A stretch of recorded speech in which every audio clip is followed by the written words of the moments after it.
Good morning dear students, कैसे हैं आप सब। मुझे उम्मीद है आप सभी अपने घरों में स्वस्थ होंगे।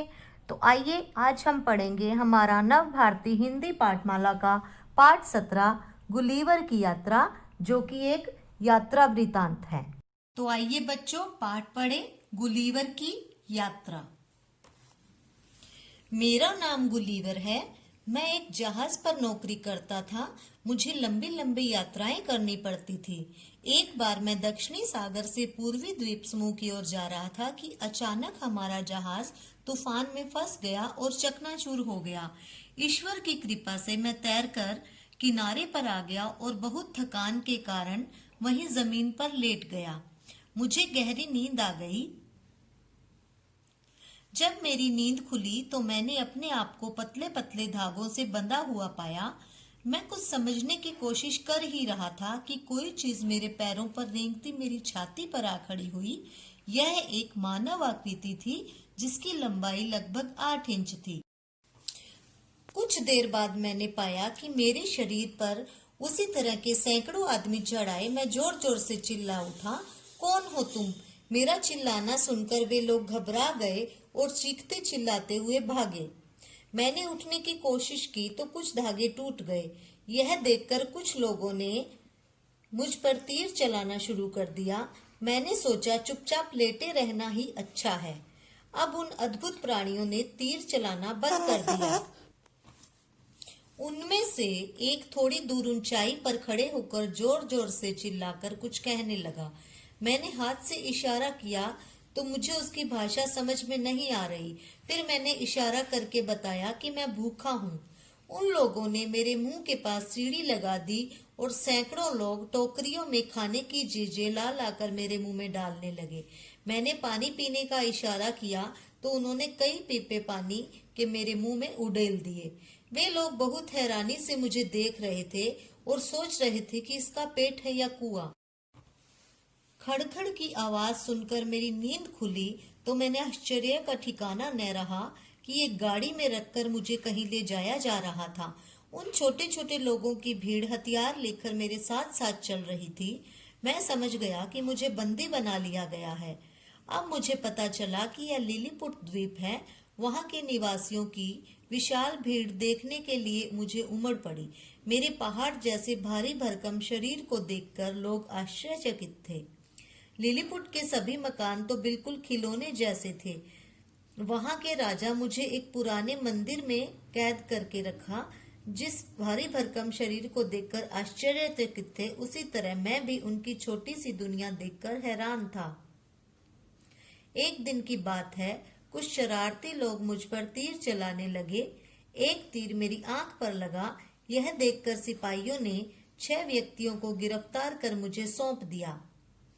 5 को तो मैंने अपने कोट की जेब में रख लिया। एक को उंगलियों में पकड़कर मुंह में ले जाने लगा। वह आदमी डर के मारे बुरी तरह चीखने लगा, पर मैंने उसे छोड़ दिया। मुझसे छुटकारा पाते ही वह गिरते पड़ते वहां से भागा।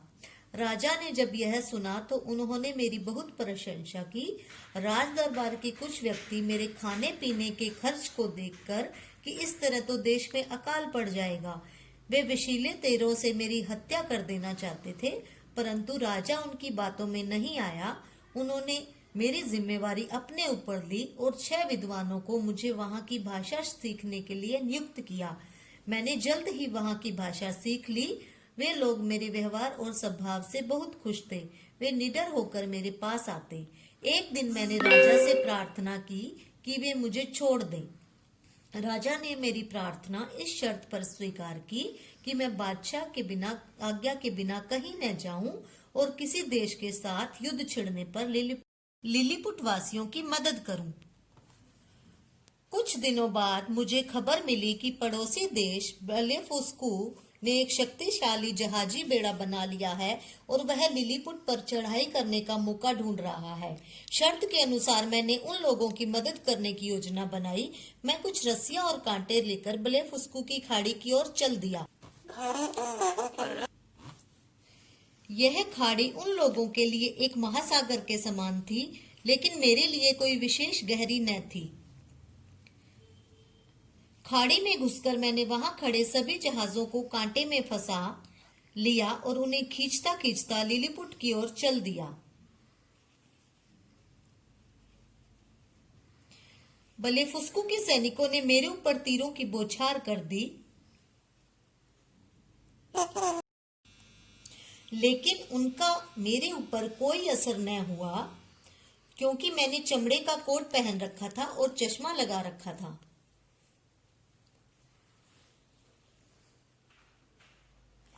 बलेफुस्कू के जहाजों को लेकर जब मैं लिलीपुट की खाड़ी में पहुंचा तो वहां के राजा और लोगों ने प्रसन्नता से उछल उछल कर मेरा स्वागत किया।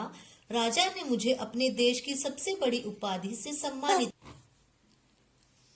एक दिन मैं खाड़ी के किनारे घूम रहा था कि मैंने पानी में एक बड़ा तख्ता तैरता हुआ देखा।